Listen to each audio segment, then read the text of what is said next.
Amigos, que alegria falar de um livro maravilhoso como Nosso Lar. Mas quando ele surgiu, publicado em 1943, as dificuldades dentro da doutrina foram inúmeras, porque, no fundo, os espíritas daquela época traziam ainda muito enraizada a ideia de que o que aguardava a todos era o céu dos nossos irmãos católicos. E André Luiz traz exatamente o relato da sua luta, do seu sofrimento, de encontrar mais vida além da vida física, mas ele que nunca havia cogitado de como seria essa vida e se ela existiria, vê-se em local de profundo sofrimento, acusado de ser suicida, e então a sua trajetória começa. A cada 2 anos eu tenho que contar a vocês, eu releio a obra de André Luiz. E por quê? Porque quando eu cheguei à doutrina, eu tinha 15 anos. Aos 16, eu comecei a estudar a doutrina espírita de verdade. Uma coisa é você ler André Luiz aos 16 anos, outra aos 26, outra aos 36 ou 46 e aos 65, que é a idade que eu tenho hoje, é muito diferente.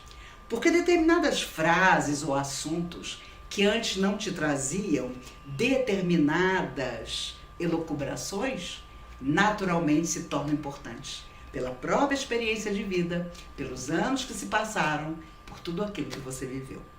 Eu tenho certeza que um dia vocês vão lembrar de mim nesse aspecto de estarmos sempre voltando à obra de André Luiz.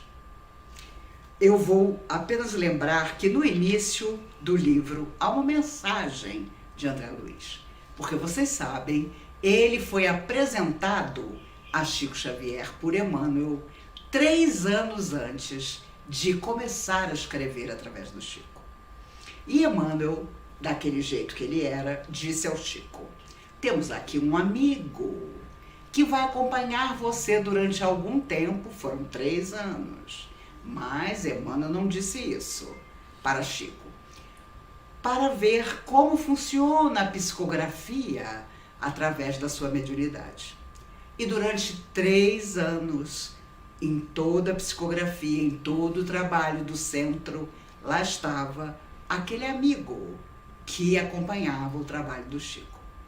Só o Chico mesmo, para não perguntar a esse amigo como era o nome dele, o que ele realmente pretendia, por que Emmanuel estava apadrinhando a permanência dele ali, só uma pessoa extraordinária como Chico. Porque confesso a vocês que de cara eu já ia, olha, eu não fico do lado de uma pessoa que não me diga o nome. Por incrível que pareça, quando somos indisciplinados e não extraordinários como Chico Xavier, pensamos nisso. Durante 3 anos, lá estava ele, e só então surge a proposta do trabalho, que o próprio André Luiz, se sabia que seriam 16 livros, não falou. E Emmanuel controlava a obra escrita através do Chico, porque Emmanuel devia pensar, a responsabilidade de Chico é minha. E o próprio André Luiz, em obra, não em Nosso Lar, mas em outros que vieram depois, outros livros que vieram depois, diz: eu estive em tal lugar, vi tal sofrimento, mas não posso descrever o que eu vi, porque os mentores me proíbem, estão dizendo que eu não faça isso, para não colocar na mente dos encarnados que lerem o livro as imagens mais difíceis do que nós encontramos nos abismos. Então veja que havia um controle dos espíritos sobre a obra que André escreveria e escreveu através do Chico. Mas no início de Nosso Lar, vocês estão terminando o estudo, lá está uma mensagem de André Luiz, em que de forma maravilhosa ele diz: uma existência é um ato, um corpo, uma veste, um século, um dia, um serviço, uma experiência, um triunfo, uma aquisição, uma morte, um sopro renovador. E é claro que André Luiz é um pseudônimo. Tempos antes, tinha havido um enorme problema do Chico com a família de Humberto de Campos, que não desacreditava, não, que fosse ou não fosse Humberto de Campos a escrever através do Chico. Era muito mais sério o problema. A família queria os direitos autorais das obras que o jornalista Humberto de Campos havia escrito através do Chico. E olha, o Chico foi levado aos tribunais, foi humilhado, e Humberto de Campos, então, continuou a psicografar através do Chico, sob o pseudônimo de Irmão X. Isso tinha sido relativamente recente, e por isso, para não causar um outro problema, que a sua família viesse sobre o Chico, e de novo o Chico estivesse num tribunal, e o Chico não tinha direito autoral de nada, porque assim que cada livro era terminado, ele ia até um cartório e abria mão do livro, ou em benefício da FEB, ou em benefício de alguma instituição de caridade. Mas André Luiz não quis forçá-lo a passar por isso, então usou o pseudônimo André Luiz. E nem preciso dizer a vocês que o Chico desencarnou aos 92 anos, sem dizer quem era André Luiz. Então, ao longo desses anos todos, um monte de gente fez uma série de especulações. A mais firme dizem que ele foi Carlos Chagas. E há indícios que realmente demonstram que ele tenha sido o grande sanitarista. E imagine o que é você ser homenageado pela vida, você chegar aonde um Carlos Chagas chegou, para depois se ver na lama das regiões de sofrimento chamado de suicida. Ali ou você fica humilde ou você fica louco. E a verdade é que em todo estudo da obra de André Luiz, nós vamos para dentro de nós. Percebemos o quanto, se pudéssemos resumir conhecimentos de doutrina espírita, perceberíamos que tudo começa e termina portas adentro do nosso coração. É isso exatamente que André Luiz diz, contando as suas histórias maravilhosas, todas verídicas. Quando vocês estiverem estudando no Mundo Maior, por exemplo, lá está os casos de desencarne de pessoas vitoriosas, pessoas que, apesar de todos os desenganos, de todas as lutas, venceram na Terra. E isso não é para qualquer um. É um livro formidável também.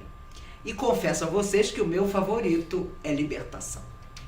Porque é a história de Gregório, um homem orgulhoso que planeja uma vingança, desencarnado, é claro, e André Luiz conta a luta da espiritualidade para fazê-lo voltar a ser praticamente uma criança e recomeçar a sua vida de alma eterna. Vocês vão ver que são obras magníficas, mas todas trazendo para nós os ensinamentos inesquecíveis. E é claro que isso causou tremenda confusão entre os espíritas da década de 40. Os meus avós já eram espíritas desde o início da década de 30 e acompanharam os xistes, os deboches que as pessoas, mesmo dentro do espiritismo, faziam a Chico Xavier. Entretanto, se nós tivermos que considerar que não foi uma psicografia, que foi Chico Xavier que escreveu todas as obras para ficar só em André Luiz, ele seria um dos seres mais inteligentes e extraordinários da Terra. E ele sempre afirmou, mas os livros não são meus porque não sou eu que escrevo. É o mundo espiritual que escreve através de mim. Ele deixou mais de 400 obras, só 80 dirigidas à FEB. Os outros livros ele distribuiu para os mais diversos grupos de trabalho, para que cada um pudesse usufruir um pouco da venda daquele livro e assim manter a casa espírita a qual o livro era dedicado.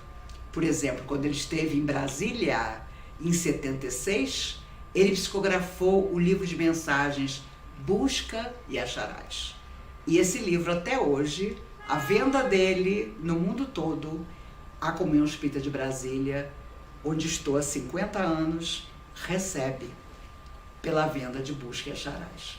Porque isso é que Chico queria, que cada um de nós se transformasse de tal maneira que pudéssemos ser uma mensagem viva do que André Luiz e tantas almas se esforçaram para falar através do Chico. Quem de nós, ao ter lido Nosso Lar, pode desencarnar um dia e dizer que desconhecia, que chegando lá, nos perguntarão o que nós deixamos no coração dos outros? Isso não tenhamos dúvida. E ainda há muita gente que vive como se esse dia não fosse chegar nunca. Grande engano. Não nos perguntarão talvez a nossa profissão, a não ser se nós deixamos que a nossa profissão fosse motivo de desequilíbrio para nós. Mas nos perguntaram com certeza o que cada pessoa que chegou até nós levou de nós na direção da eternidade. Hoje, que somos jovens, ou que somos maduros, mas com muita saúde, ou que somos quase meninos, ainda no nosso entendimento, parece que esse dia nunca vai chegar, mas chegará. E eu confesso a vocês que eu tenho um exercício. De vez em quando, eu penso sobre isso. Eu penso que desculpas eu vou dar. Eu penso os amigos e familiares que vou encontrar. Como é que eu vou olhar para eles? Uma vez socorrida de alguma parte ou recebida de onde terei talvez saído. Dizem os espíritos amigos que muitos de nós, a maioria, fez estágio em Nosso Lar para aprender, querer muito voltar à Terra e finalmente mergulhar na carne. Carne perecível, por enquanto o instrumento ideal para nosso espírito eterno.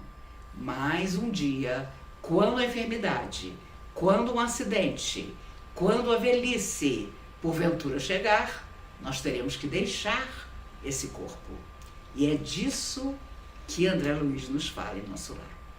Quando ele chega às câmaras de retificação, ele não consegue acreditar que havia tanta gente necessitada, tanta gente ainda acreditando estar na Terra, num determinado hospital, numa determinada enfermaria, como ele mesmo acreditou. Porque a última coisa que ele lembrava é que ele precisava fazer uma longa cirurgia e estava ali para ser operado de problemas de estômago, de pâncreas, de fígado, de baço, enfim. Ser chamado de suicida foi uma surpresa. Mas então, uma vez socorrido e orientado, ele vê que ele podia sim ser considerado um suicida. Porque tudo que ele podia tomar de licor, de bebidas, ele tomou. Tudo que ele podia comer que não lhe fazia bem, ele comeu. E aí começam as dificuldades. O desejo de rever a mãe, mas a mãe já estava num estágio mais avançado e ele precisa ter paciência de esperar que a mãe venha para vê-lo, porque ele não tinha permissão de estar onde ela estava. A perguntar pelo pai, mas o pai estava muito distante de equilíbrio, porque tinha sido um agiota terrível, daqueles que não perdoava dívida nenhuma. Ele sentia saudade do avô e mais tarde encontra o avô em situações dolorosas. Ele recebe o apoio, eu até coloquei no papelzinho para não esquecer o nome, de Clarencio, que é o espírito que vai buscá-lo naquela região umbralina. E é interessante notar que as pessoas acham que Nosso Lar é o ápice da beleza. Nosso Lar, contam os espíritos, fica em cima da cidade do Rio de Janeiro, mas também faz parte das regiões do umbral. Não é nenhum céu espetacular, não é nenhuma iluminação profunda ter saído de lá e voltar para lá. Ainda é muito o início do nosso aprendizado. E quantas vezes eu escutei as pessoas dizerem: eu vou para o Nosso Lar. Eu tenho certeza que com o bem que eu fiz, eu vou para Nosso Lar. Como se Nosso Lar fosse o último degrau da espiritualidade. Quando é só uma região de apoio para aquele que quer recomeçar, como aconteceu um dia com todos nós. Então é Clarencio que vem buscar André, quando finalmente todas as suas energias se esvaem. Quando ele cai no chão, completamente baldo de qualquer força. Porque enquanto essas energias ainda existem, há uma proibição até do mundo espiritual de nos recolher. Porque nós vamos criar um problema muito maior. Depois ele encontra Lísias, o seu grande amigo, filho de Dona Laura. E é na casa de Dona Laura que ele vai morar temporariamente até conseguir trabalho e bônus horas suficiente para ter os seus próprios recursos. Depois ele encontra Tobias, um amigo que vai explicando a ele tudo o que era sua dificuldade. Ele encontra ao longo dos outros livros, vocês vão ver, amigos formidáveis, engraçados, que faziam perguntas que ele não tinha coragem de fazer, porque ele achava que era demais interromper aquele mentor.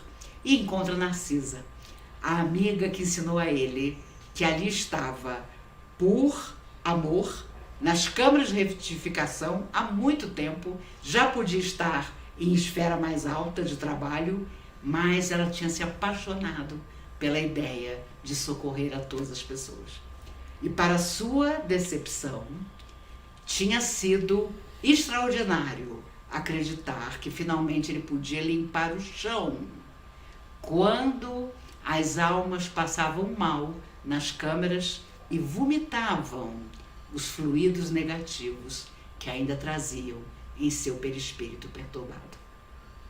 Imagine você tendo sido um sanitarista, um médico respeitado e estar ali, ajoelhado, limpando o que parecia vômito, mas na verdade eram a reação daquelas almas àqueles fluidos e às medicações de que eles precisavam. Já começa por aí a lição de humildade. Ao longo das outras obras vocês verão que ele não se deu por rogado, ele vai em busca do conhecimento, porque ele percebe que só aprendendo ele poderia escalar mais observações e mais possibilidades de auxiliar, e só auxiliando ele poderia avançar. Eu não vou contar o último capítulo do livro, porque eu sei que vocês estão no final, mas finalmente ele consegue ultrapassar principalmente as suas dificuldades interiores. Porque ele imediatamente, ao trabalhar, ao estar em contato com tanta gente necessitada, ao receber o beijo da mãe com uma grande emoção, ao perguntar a toda hora pela família e receber a negativa sempre, e diziam os espíritos, daqui a pouco ele veria a família. Ainda não era o momento. E ele começou a ficar irritado com aquilo, como não era o momento. Ele era um Deus dentro de casa, ele era adorado pelos filhos, ele era amado pela mulher. Como que ele não podia visitar a família? Como que ele não podia rever o jardim cujas rosas ele mesmo havia plantado? E aí ele começa, vocês sabem, ao longo do livro, a ficar profundamente contrariado com isso. Mais tarde, ao rever a família, ele entende perfeitamente o motivo que os espíritos tinham para adiar o seu reencontro. Porque, é claro, a família não era mais aquilo que ele havia deixado. Eles haviam mudado de vida. Eles haviam não se esquecido dele, mas continuado a viver. Eu conheço espíritas que dizem assim para mim, mas você me garante que a gente se reencontra com as pessoas? E eu garanto sempre, porque já vi muitos espíritos sofredores serem recolhidos emocionados por seus familiares depois de longo tempo em sofrimento nos trabalhos da Comunhão Espírita de Brasília. E os espíritos sofredores choram tenazmente ao serem abraçados por aquela mãe que eles nunca esqueceram, mas que não conseguiam enxergar porque estavam em situações mentais diferentes. Aí vem o segundo ensinamento profundo de André Luiz. Tudo está no nosso pensamento e no nosso coração. Se nós quisermos avançar, teremos que disciplinar um e outro. Por isso Emmanuel dizia a Chico, temos que ser como o relógio antigo da casa dos nossos avós. Aqui, os números que nos indicam as horas. Aqui embaixo, o badalo. Não por acaso, a cabeça está acima do coração. Para que o raciocínio nos controle positivamente. Não deixe que as emoções nos arrastem. Muitas vezes para junto de pessoas que, na verdade, não simpatizam conosco e não querem o nosso bem. E André Luiz começa na sua caminhada a ter discernimento. Eu confesso a vocês que, relendo a obra de André Luiz, cada vez mais eu percebo que discernimento é um dom, é uma graça, é uma dádiva. Porque você não se engana com facilidade. Você entende que somos imortais, somos o passado em forma de presente. Prestaremos conta de tudo que fizemos, que pensamos, que emitimos. Prestaremos conta das energias em que vivemos mergulhados quando estávamos na carne. E por isso, nos dias de hoje, é tão difícil viver com equilíbrio, porque estamos no mundo inteiro solapados pelo desânimo, pela depressão, pela tristeza da maioria das criaturas. E para vencer isso, nós precisamos lutar. Precisamos ter um pensamento nobre, digno, reto.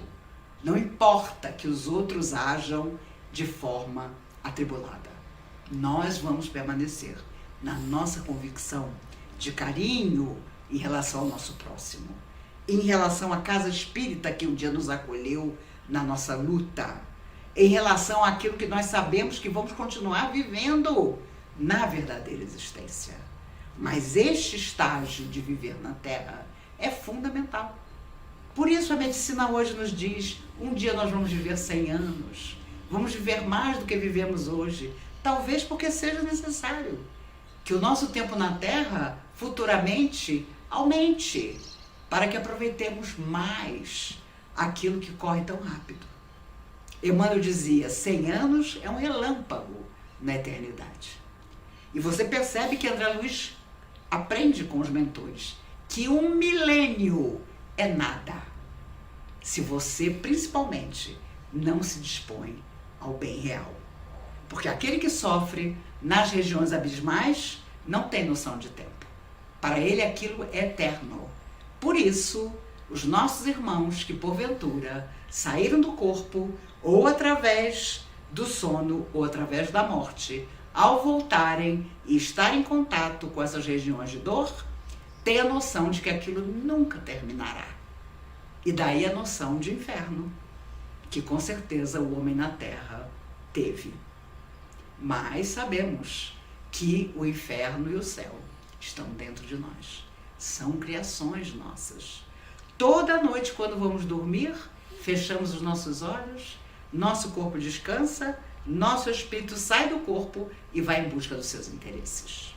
Muitos dos nossos pesadelos não são pesadelos. São realidades que vivemos abruptamente fora da matéria. Às vezes reencontramos familiares queridos e nos abraçamos e acordamos com aquela sensação de felicidade.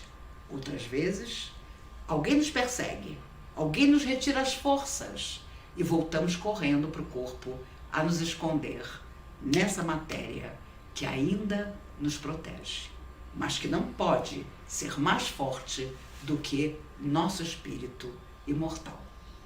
Nós precisamos estar acima da matéria, sabedores que um dia vamos deixar a matéria e estaremos livres para olhar a nós mesmos. Se nós pensarmos um pouquinho nisso de vez em quando, nossa atitude real na vida será muito diferente. Nós não precisaremos nem do rótulo de espíritas. Nos caberá apenas sermos bons. O problema é que quando chegamos aqui, o esquecimento é grande, até para proteger as lembranças de vidas anteriores que nós não devemos trazer à tona. E aí nós queremos felicidade de todo jeito. Não queremos que nada obstrua os nossos sonhos. Mas me lembro sempre de seu Eurípides de Barçanufo, que dizia: primeiro sejamos bons, depois nós seremos felizes. Nós não queremos a bondade antes da felicidade, mas é preciso. A gentileza, o trato amável com quem chega à casa espírita. Já pensou você, ansioso, depressivo, sozinho, chegar numa casa espírita sem conhecer nada, precisando de uma palavra? Um dia aconteceu com você. Então as pessoas muitas vezes querem as grandes mediunidades, as grandes psicografias, as grandes psicofonias, quando bastará você ser um voluntário que recebe alguém com carinho e já estará realizando a sua tarefa. Ah, não acredito na mediunidade do fulano, não. E André Luiz vai falar sobre isso nos outros livros. Nós não temos paciência nem de fazer ver frutificar o médium, de estudar o suficiente para que as nossas forças medianímicas apareçam com segurança. Já dizemos logo que a pessoa é anímica, que a pessoa está fingindo receber alguma entidade. De tudo isso André Luiz fala nas suas obras. Então imaginem, não era todo espírita que recebia com tranquilidade os livros psicografados por André Luiz, através do Chico. Imagine 1943, a Segunda Guerra, e em meio, as pessoas estavam extremamente sequiosas de paz. E você encarar que fora da matéria, até os espíritos de nosso lar estavam socorrendo os judeus nos campos de concentração, porque aquela guerra não ia acabar com facilidade, porque nós mesmos, os homens da terra, estávamos criando nuvens absolutamente negras das nossas energias de encarnados e desencarnados para piorar a situação que então a Europa e o resto do mundo viviam. Tudo está aqui no nosso lar, no primeiro livro.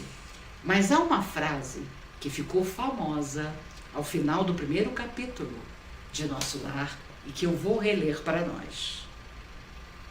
No último parágrafo, diz André Luiz, do primeiro capítulo, não estou ensinando novidade: ó amigos da terra, quantos de vós podereis evitar o caminho de amargura com o preparo dos campos interiores do coração?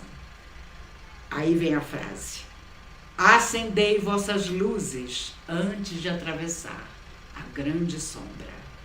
Buscai a verdade antes que a verdade vos surpreenda. Suai agora para não chorardes depois. Imagine, no primeiro capítulo, a lição de humildade que André Luiz já tinha aprendido. Essa frase é magnífica: acendei vossas luzes antes de atravessar a grande sombra. Porque ele não tinha feito isso. Ele nunca questionara como seria além da morte física e se essa vida existiria. E aprendeu amargamente. E não se deixou levar pelo anonimato. Embora anônimo, usando um pseudônimo, ele vem através da mediunidade do Chico para nos dizer: enquanto você está aí, por favor, mude o seu destino. Faça alguma coisa, ou muita coisa, de você mesmo. E será que estamos fazendo? Será que nós realmente estamos dispostos à renúncia, ao sacrifício, à bondade, a ceder espaço ao outro, a falar de alegria e confiança quando a maioria do mundo está nos falando de decepção, de desalento, de desistir? Todos os dias, se você pensar bem, alguém nos convida ao desânimo e à desistência. Às vezes alguém tão próximo a você, alguém que você ama, mas que está equivocado, e precisamos resistir. Precisamos dizer a nós mesmos que se aquela pessoa quer uma trajetória mais complicada, Lá vai ela. Mas nós queremos algo diferente. Queremos todos os dias imaginar que nós saímos da nebulosa da noite e vem aí a primeira bênção. Acordamos mais uma vez num corpo e vamos agradecer antes de abrir os nossos olhos para o mundo, abrindo os nossos olhos para Jesus, esse amigo inesquecível das nossas almas. Pedir que naquele dia tudo que protege o universo esteja conosco e que seja qual for o nosso destino, nós nos lembremos de que destino somos nós que fazemos. É verdade que vem de outras vidas determinados acontecimentos que nós não podemos evitar, mas aquilo que nós podemos transformar, transformemos.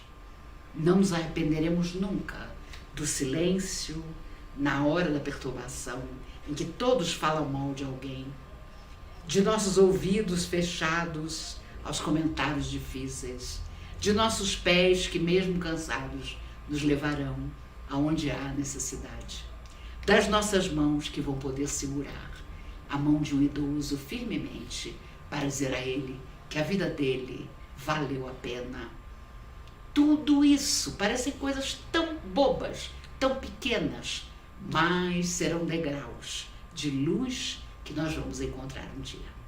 E eu falo por mim mesma, porque quando eu vejo a obra de André Luiz e todas as lutas que ele passou, toda a solidão, quando eu vejo como ele fica completamente dissociado da família que ele adorava, mas que no fundo, tirando a filha mais velha, já não se lembrava dele. A mulher, casada pela segunda vez, vocês viram, já não admitia nem que o nome dele fosse falado dentro de casa. Isso é tão comum. Nós achamos que somos inesquecíveis, mas inesquecível para as pessoas é aquilo que nós deixamos no coração delas, quando elas têm a sensibilidade de se recordar de nós com carinho. Por isso, tenhamos total carinho pelo trabalho que André Luiz, de forma magnífica, executou através de Chico Xavier. Vocês sabem, Chico tinha uma mediunidade tão maravilhosa que às vezes alguém dava um livro de presente para ele e ele agradecia, colocava o livro assim próximo do coração dele, passava a mão assim no livro e com esse gesto ele sabia o conteúdo do livro todo. E se ele tivesse que discutir com você sobre o livro, discutir no bom sentido, ele discutiria. Porque do primeiro ao último pedacinho, isto era o suficiente para que ele soubesse todo o conteúdo. Entretanto, nunca deixou de manhã cedo de abrir a porta do centro e de simplesmente passar a vassoura no chão para começar o seu dia. Vocês se lembram, uma senhora perturbadíssima disse a ele: Chico, os espíritos sofredores me assediam o tempo todo. Eu sou tão obsediada, eu sou tão sofredor, o que eu faço? E ele abraçou e disse: minha filha, pegue uma vassoura, trabalhe, trabalhe, trabalhe, varra, varra, varra, tanto que você vai cair desmaiada de cansaço. Quando você cair desmaiada, os espíritos que te perturbam vão todos sair correndo, procurando outra pessoa para perturbar. E você vai levantar e vai começar tudo de novo. Por isso, meus amigos, pensemos sobre isso. Às vezes também somos grandes na teoria. Afirmamos ter lido muito, mas fazemos pouco. E esse talvez vá ser o nosso grande problema na verdadeira existência. Chegar lá e dizer: olha, de cada 10 livros espíritas eu li 9. Mas o fazer, para aquele que afirma saber, o não desanimar, por mais que passem-se os anos, isso nos tornará diferentes. Não melhores, um pouco mais experientes para recomeçar em outra parte.